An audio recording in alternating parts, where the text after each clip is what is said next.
Welcome to Buddha Story Haven. Before we begin, take a slow breath in and a slow breath out. Let your body settle. Let your mind soften. And if you'd like, gently comment below where you're listening from.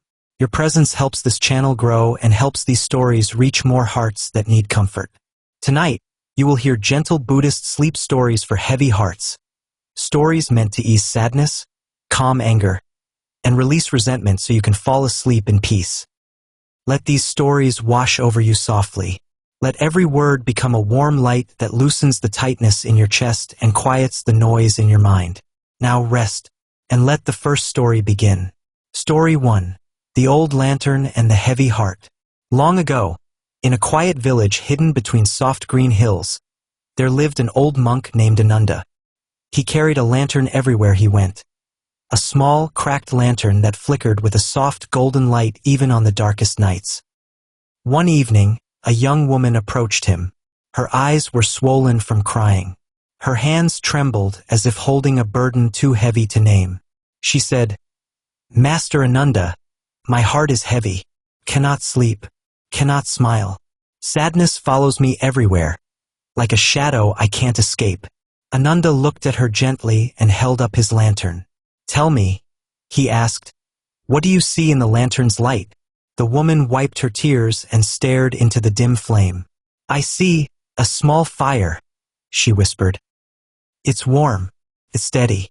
Even though the lantern is cracked, the light stays." Ananda nodded. "This lantern is like your heart," he said softly. "It is cracked because you have lived, because you have felt deeply, because you have loved. But the cracks do not stop the light from shining. They only make the light easier to see." The woman swallowed, her breath catching in her throat. "But why does my sadness feel so big?" she asked. Ananda walked to a nearby stream and sat beside the flowing water.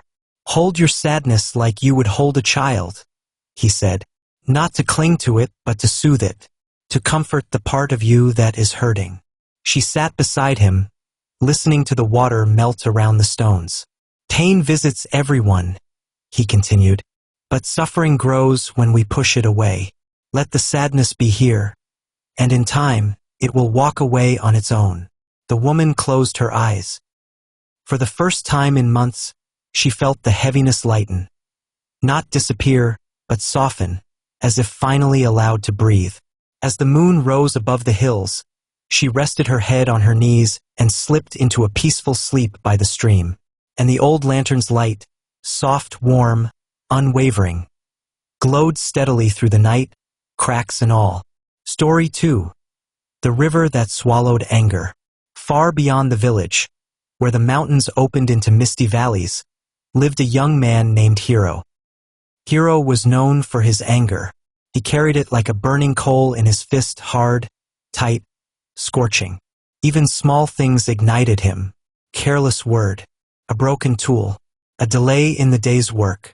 One afternoon, he stormed to the riverside, kicking stones into the rushing water. His face burned hot and his breath came fast. The village monk saw him and walked over quietly. "Hiro," the monk said, "throw your anger into the river." Hiro glared. "How can I throw something I can't see?" "Then show me your anger," the monk replied. Hiro raised his fist. This is my anger." The monk smiled gently. "Open your hand." Hiro hesitated, but slowly unclenched his fingers. The monk pointed. "What do you see?" "Nothing," Hiro said. "Exactly," the monk whispered. "You were holding nothing, but it hurt you all the same." The river gurgled softly, as if agreeing. The monk continued, "When you cling to anger, you close your hand around emptiness. It burns you, but only because you refuse to let it go." Hiro stared at his open palm, the fingers trembling from years of gripping invisible flames. "Now," the monk said, "open your heart the way you opened your hand." Hiro took a slow breath, then another, and another. Something loosened in his chest, a knot he didn't realize he had been tying for years. The river wind cooled his face and he felt relief wash through him. He closed his eyes, feeling the water's soft song carry his anger away. From that day on, Hiro returned to the river whenever anger tightened his fist, and each time, the river swallowed it gently until only stillness remained. Story 3. The House of Resentment. Deep in a quiet valley stood a small wooden house that no one wanted to enter. People said if you stepped inside, you would feel every old resentment you had ever held, every grudge, every wound, every bitterness you never released. One day, a wandering monk decided to enter the house. When he stepped through the door, a cold wind brushed against his skin. He felt weight settle on his shoulders as if dozens of invisible hands were pressing down on him. A voice whispered, "Remember what they did to you." Another hissed, "They don't deserve forgiveness." But the monk only breathed softly and kept walking. He whispered back, "I hear you, but I no longer belong to you." The resentment screamed louder. Old memories, old hurts, old betrayals, rising like ghosts in the dim room. The monk placed one hand on his heart and said gently, "Resentment is the belief that the past should have been different. But the past cannot hear you. Only your heart can." He kneeled on the dusty floor and let every emotion pass through him like a river passing through a valley. One by one, the voices faded. The air warmed. The weight lifted.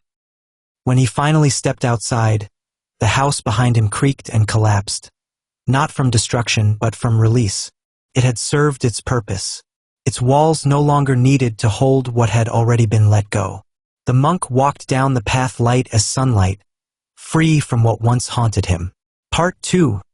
Soothing stories for grief, self-forgiveness, and exhaustion. The night deepens. Your breath softens. Your body grows heavier, as if gently sinking into a warm ocean of stillness.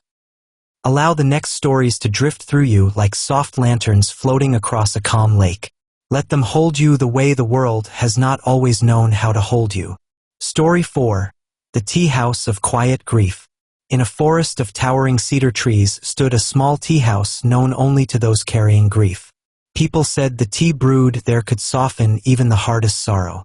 One evening, a grieving man named Sora found the tea house by chance. He knocked on the wooden door with trembling hands and a heart that felt colder than winter rain. An elderly woman greeted him with a bow. "Come in," she whispered. "Grief is a guest that must be welcomed before it will leave." Sora sat on a cushion as she poured steaming tea into a simple clay cup. He held it in both hands, feeling warmth spread through his palms, something he had not felt inside himself for many months. The woman sat across from him. "Drink," she said softly. "And let your grief drink too." Sora didn't understand, but he sipped the tea earthy, warm, deep, and for the first time since his loss, his chest loosened. Tears fell silently onto the cup. The woman nodded gently. "Grief is not a punishment," she said. "It is proof that your love was real. Do not push it away. Sit with it as you are sitting with this tea. Let it cool. Let it warm you.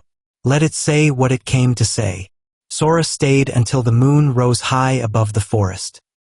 When he finally stood, his grief was still with him, but gentler, softer, as if it had finally been heard. He bowed deeply to the woman and walked into the night carrying a grief that no longer had sharp edges. Story 5. The Mirror of Self-Forgiveness. In a mountain monastery stood an old mirror covered in silver dust.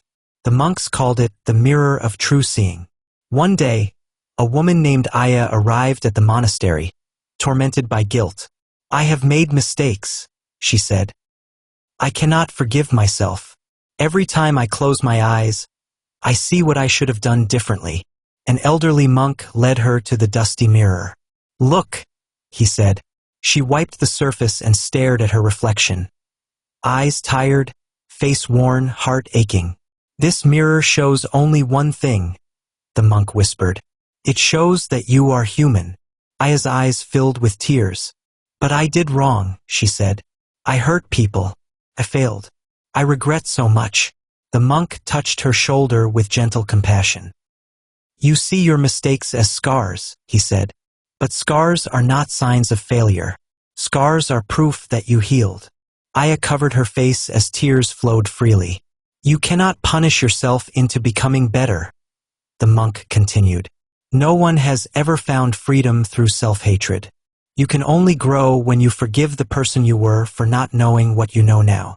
The mirror shimmered as if the silver dust itself had turned to light. And in that moment, Aya saw her reflection differently, fragile, yes, but worthy of mercy. Worthy of another beginning. Story 6. When the body is tired and the spirit is weary. There was once a traveler who had walked too far for too long. His body was exhausted. His spirit felt emptied. Even the wind seemed heavy against his skin. At the edge of a quiet meadow, he collapsed beneath an old willow tree. He whispered to no one, "I can't keep going." The willow tree replied in a voice softer than moonlight, "You are not meant to carry everything alone. Even the earth rests between seasons. Even the sky grows dark so the stars can breathe." The traveler cried, not from sadness, but from the sudden relief of being allowed to rest. The willow wrapped its branches around him like a gentle embrace. "Lay down your burdens," it whispered. "Tonight, the world will hold you." He closed his eyes and let the earth cradle him, feeling for the first time in a long time that he was safe. And the willow sang him to sleep with a lullaby the stars themselves remembered. Rest, weary heart. You have done enough for today. Blue Book Part 3. Final stories for letting go and emotional softening. As you drift deeper into stillness and comfort, these last stories will gently release the remaining knots inside you. Let them carry you to a place where you no longer have to hold anything. Story 7. The village that let go of resentment. In a remote village, two neighbors had hated each other for decades. No one remembered why. Not even they remembered why. But their resentment ruled their days. One morning, a monk visited the village and asked the two men to carry a heavy stone up a nearby hill. They struggled. They panted. Their arms shook. Halfway up the hill, the monk asked, "Who are you carrying this stone for?" "For you," they replied. The monk shook his head. "No. You are carrying it for each other, and neither of you benefits." The men collapsed on the grass, realizing the truth. All those years of resentment, they were carrying a stone that hurt only themselves. They looked at each other, too exhausted to hate, and for the first time in decades they laughed. They left the stone on the hilltop and walked down together, lighter, freer, their resentment dissolved by the simple exhaustion of holding it too long. Story 8. The Feather and the Mountain. A young monk once asked his teacher, "Why do my emotions feel like mountains I can never move?" The teacher placed a feather in the monk's palm. "Your sadness, your anger, your grief," the teacher said, "they are not mountains. They only feel heavy when you press them tightly to your chest." The monk let the feather go, and it drifted through the sunlight, landing softly on the earth.